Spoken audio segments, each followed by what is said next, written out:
T20 cricket में अब आप कुछ कह नहीं सकते कि 20 ओवर्स की क्रिकेट है, लेकिन वो वहाँ की कंडीशंस को देखकर, पिच को देखते हुए ही डिसाइड होगा। लेकिन इस मर्तबा आईसीसी ने हैरत अंगेज तौर पर यह किया है कि जो दोनों सेमीफाइनल्स हैं कल, जो पहला सेमीफाइनल है वो तो पाकिस्तानी वक्त के मुताबिक सुबह 5:30 बजे शुरू होगा, साउथ अफ्रीका वर्सेस अफगानिस्तान।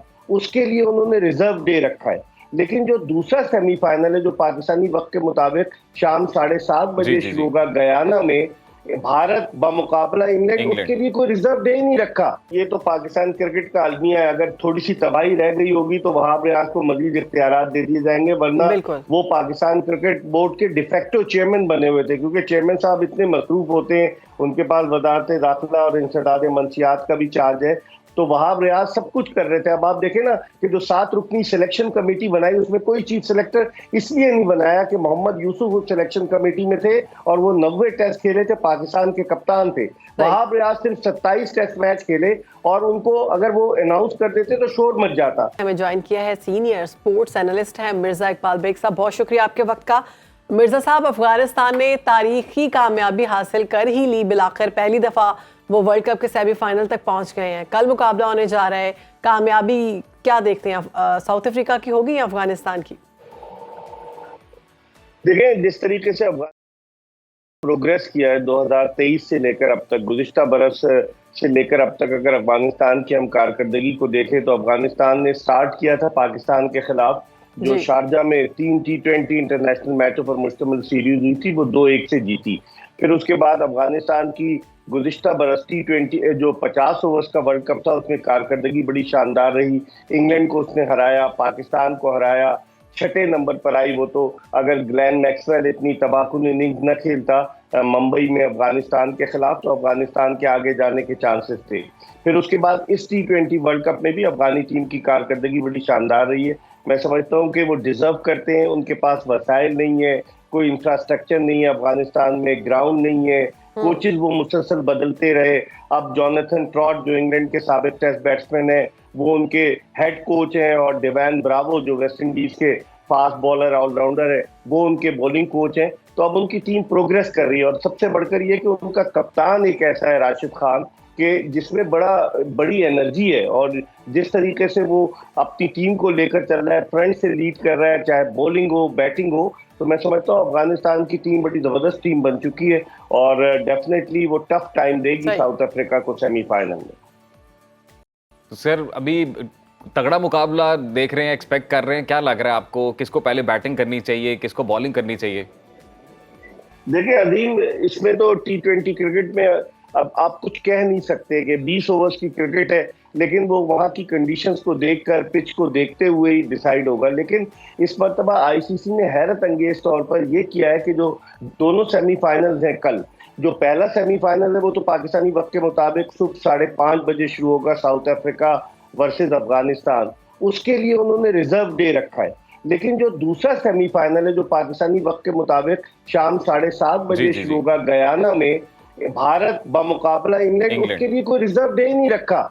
उसके लिए कोई रिजर्व डे नहीं रखा। और उन्होंने ये किया है कि अगर वहां पर आज कल भी बारिश हो रही थी, 80% बारिश का चांस है कल सेमीफाइनल में, तो वो ये कह रहे हैं कि अगर सेमीफाइनल नहीं होता तो उस सूरत में चूंकि भारत की टीम अपने तीनों मैचेस जीती है सुपर 8 मरहले के, तो उस बेसिस पर वो ऑटोमेटिकली फाइनल के लिए क्वालिफाई कर जाएगी। इस कानून पर सब क्रिकेट से दिलचस्पी रखने वाले हैरान और परेशान है कि भारत के लिए कानून बनाया गया है, गयाना में उनका सेमीफाइनल रखा गया है, और एक सेमीफाइनल जो है वो एंटीगा में होगा। तो इन तमाम चीजों को मद्देनजर रखते हुए मैं समझता हूँ कि ये आईसीसी नहीं है, बल्कि ये अगर देखा जाए तो ये इंडियन क्रिकेट काउंसिल है, ये इंटरनेशनल क्रिकेट काउंसिल नजर नहीं आती।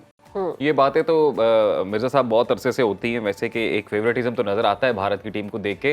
और अगर बारिश हो जाती है जी इसमें अफगानिस्तान वर्सेस साउथ अफ्रीका, तो फिर साउथ अफ्रीका क्वालिफाई कर जाएगी फाइनल के लिए? नहीं, देखिए उसमें कम से कम उनका रिजर्व डे भी उन्होंने रखा है, और इसमें कम से कम पांच ओवर्स कराना जरूरी है। इसका अगले दिन हो सकता है, लेकिन इंडिया वाले में कोई रिजर्व नहीं रखा, और उन्होंने कम से कम 10 ओवर्स का, उसमें अगर कहा कि बारिश हो तो कम से कम 10 ओवर्स का मैच होना चाहिए, 5 ओवर्स का नहीं।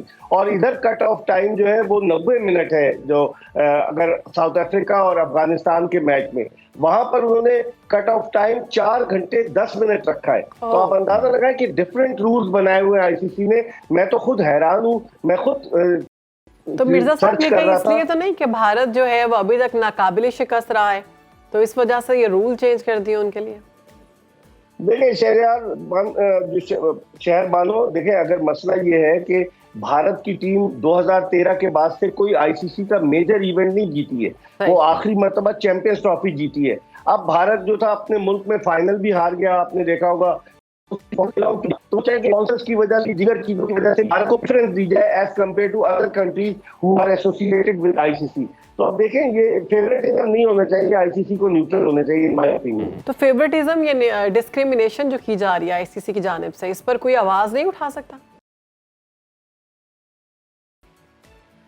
शहरबानो, आवाज कौन उठाएगा? दरअसल आईसीसी को फंडिंग जी भारत करता है, पैसा भारत का है। और फिर पहले आपको याद होगा उसने बिग 3 बना लिया था, ऑस्ट्रेलिया और इंग्लैंड के साथ मिलकर। उस बिग 3 में ज्यादातर शेयर वो खुद ही रखे हुए थे। तो सबसे बड़ा रुपया भैया वाली बात है कि यहाँ पर तो पैसा इंपॉर्टेंट रोल प्ले कर रहा है आईसीसी में। तो देखें क्या होता है आने वाले। साहब ये बात तो है, अब लेट्स सी बारिश होती है नहीं होती, लेकिन अगर तो नहीं होती तो फिर तो जाहिर है टैलेंट पे ही फैसला होगा। इससे पहले कि इंडिया और इंग्लैंड की जो साइड्स हैं उनका मुवाजना करें, सर मैं ये बात करना चाह रहा हूँ, अभी बांग्लादेश के साथ अफगानिस्तान का जो मैच हुआ उसमें जो गुलबुद्दीन नायब की जानिब से एक परफॉर्मेंस दिखाई गई जिस पे बड़ी सोशल मीडिया पे भी चर्चा हो रही है कि जी ऑस्कर मिलना चाहिए उन्हें, तो उसको आप किस तरह से देखते हैं?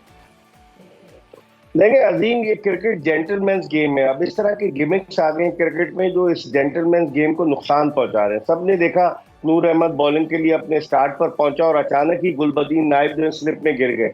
लेकिन आपने देखा होगा एक वीडियो बड़ी वायरल हुई है कि उनकी जो टीम का कोच है जोनाथन ट्रॉट, वो वहां से इशारा कर रहा था आसमान की तरफ देखकर और हाथ से इशारा कर रहा था कि आप सुकून से रहें, टाइम जाया करें।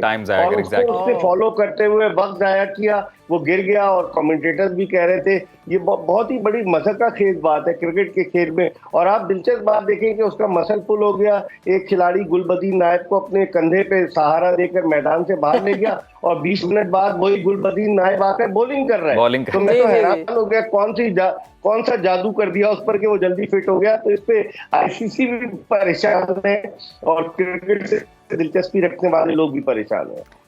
मिर्जा साहब, ये इतलात ये भी आ रही हैं कि चीफ सेलेक्टर वहाब रियाज को मजीद इख्तियारात मिलने वाले हैं, तो ऐसा कौन सा उन्होंने गैर मामूली कारनामा सर अंजाम दिया है जो उनको ये मजीद इख्तियारात बढ़ाए जा रहे हैं?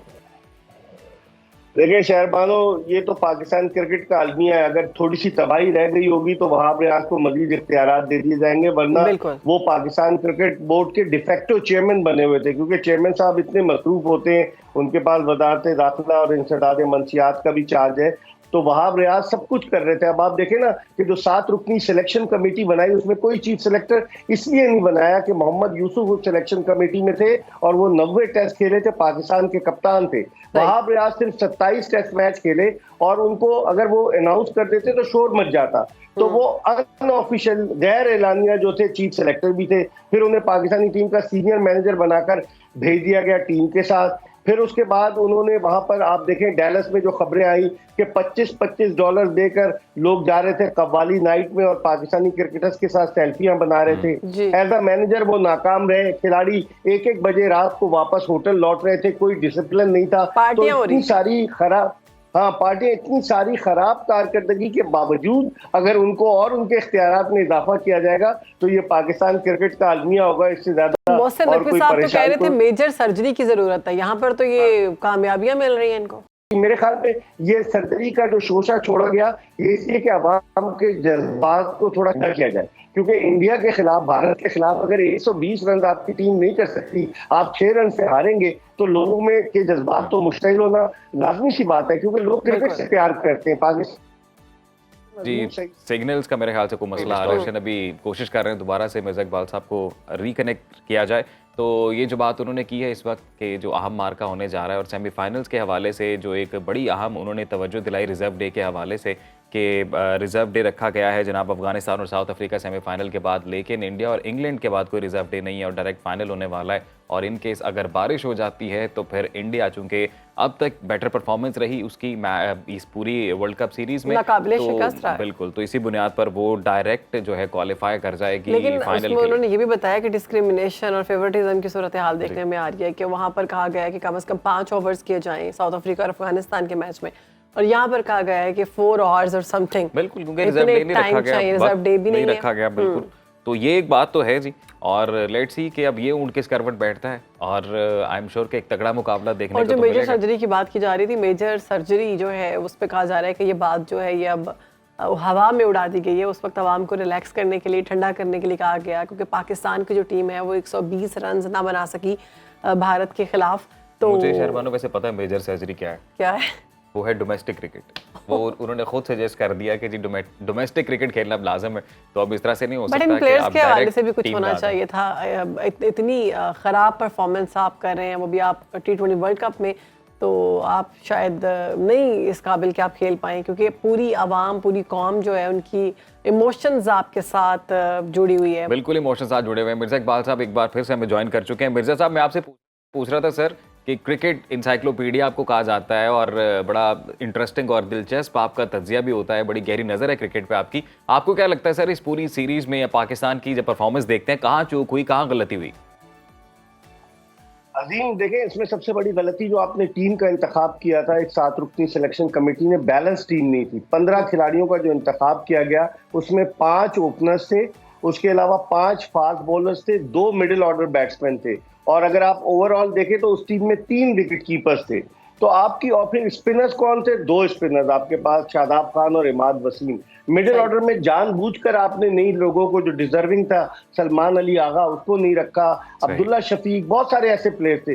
तो टीम का चूंकि बैलेंस नहीं था, उसकी वजह से आपकी कारकर्दगी पर फर्क पड़ा, और दूसरे कप्तानी इतनी अच्छी नहीं हुई। अगर आप बाबर आजम का कंपैरिजन करें राशिद खान के साथ, तो आप देखें कितनी एनर्जेटिक कप्तानी कर रहा था राशिद खान, बार बार मूव कर रहा था, लेकिन और रोहित शर्मा भी बहुत अच्छी कप्तानी कर रहा है, लेकिन हमारे कप्तान ने अब तक नहीं सीखा 2019 से कि वर्ल्ड कप के बाद से बाबर आजम पाकिस्तान के कप्तान है। तो ये सारे फैक्टर्स, फिर टीम का डिसिप्लिन नहीं था, जो एक जूनियर आदमी जो वहाब रियाज, जो 1 साल 2 साल पहले तक पाकिस्तानी टीम के इन्हीं खिलाड़ियों के साथ खेलते रहे, उनको आपने सीनियर मैनेजर बना दिया, तो वो कोई फर्क फासला जो है बिल्कुल खत्म हो गया। तो वो बहुत सारे फैक्टर्स थे। अब ये रिपोर्ट जमा कराएंगे गैरी कर्स्टन, आपने देखा होगा कि उनकी एक बातचीत भी लीक हो गई। वो ड्रेसिंग रूम में बात कर रहे थे गैरी कर्स्टन के पाकिस्तानी टीम में इत्तेहाद नहीं है, खिलाड़ी अपने लिए खेलते हैं, तो किसी ने वो खबर भी लीक कर दी, हालांकि उन्होंने कोई प्रेस कॉन्फ्रेंस नहीं की, कोई स्टेटमेंट नहीं दिया। तो इसका मतलब है कहीं ना कहीं गलतियां हैं,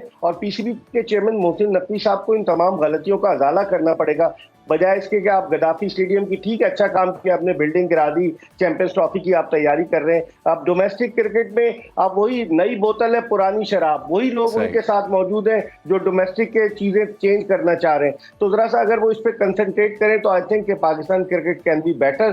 टैलेंट बहुत है हमारे पास। बिल्कुल ठीक है, बहुत शुक्रिया आपका।